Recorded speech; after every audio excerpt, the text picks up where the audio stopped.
allies of former President Jacob Zuma, saying that the courts are being used as political tools to try and destroy him. This is after the High Court in Pretoria set aside his medical parole yesterday. The court declared the decision unlawful and ordered that the former president returns to prison to finish his 15-month sentence. Both Zuma and the Correctional Services Department are appealing that ruling. Newzroom Afrika's Karinda Jagmohan unpacks the events now that took place around that incarceration period. On July 7th, supporters of Jacob Zuma rallied around his home in Nkandla, promising to defend the former president from being jailed. We are fundamentally opposed to the imprisonment of President Zuma, and we will oppose that imprisonment with every possible legal means. We do not want to see violence. We do not want to see instability. We will not stoke violence and instability, but we will continue to oppose his imprisonment to the hilt. But at midnight, Zuma was taken from his home to the Escort Correctional Services Center, where a bed at the newly refurbished hospital wing awaited him.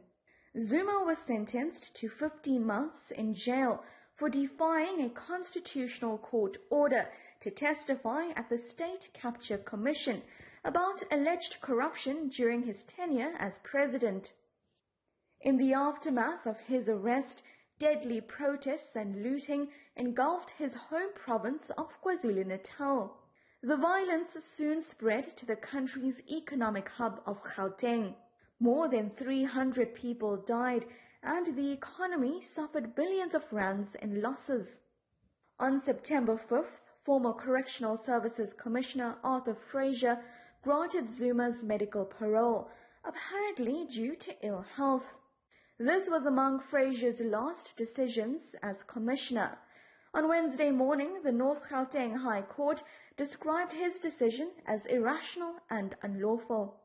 Zuma has been ordered to return to jail, but the time frame for this is unclear, and Zuma has lodged an application to appeal the decision almost immediately. His supporters are lashing out at the judiciary once again. To say that the time that he has spent on medical parole must not be added on his sentence, it shows the anger at which the courts are towards President Jacob Zuma. It shows that these courts, the suspicion that they are being used as a political machinery to destroy President Jacob Zuma. They vow to do what's necessary to prevent Zuma from returning to jail. As defenders of President Jacob Zuma and those who believe in his ideology and who support him, will go all out to scare the masses, to call upon them to stand up and defend democracy and fight by all means necessary to have him released. Any means that is legal must be used. Any means that is allowed within a democratic dispensation, masses must rise and defend this democracy. The police service is yet to give any details of its preparedness to react to protests that may erupt. Meanwhile, the Correctional Services Department has also signaled its intention to appeal the decision. It believes another court may arrive at a different conclusion.